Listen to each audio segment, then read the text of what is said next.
Hi, this is John Violante with Toro. In this video, I'm going to show you how to install and set up a 4G base station. The base station can be powered via solar panel or hardwire. It also comes with a battery that lasts about 5 days just in case you lose power. It's 4G, so it'll have a SIM card pre-installed just like our phones. Once powered up, you'll see 3 lights.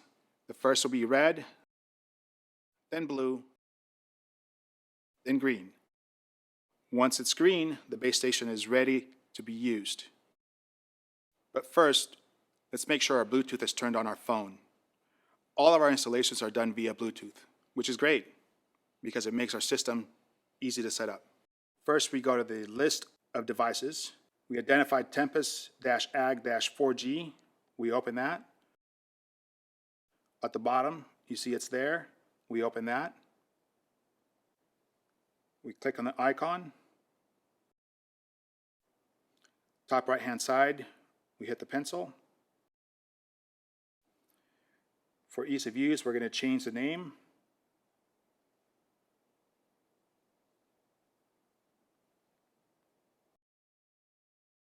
Then we're going to go to location. And here you can see how automatically it geotagged our location.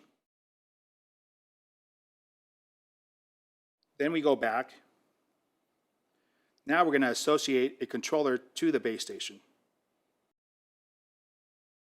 We'll select the controller already on the list. We'll hit the edit button again at the top right-hand side. We're going to go to the bottom of the page under connectivity. We're going to hit remote access. We have an option here. We can choose our base station Wi-Fi or the farm 4G that we just selected. We open that. We'll hit transmit. And for easy range verification, we're going to hit the red button.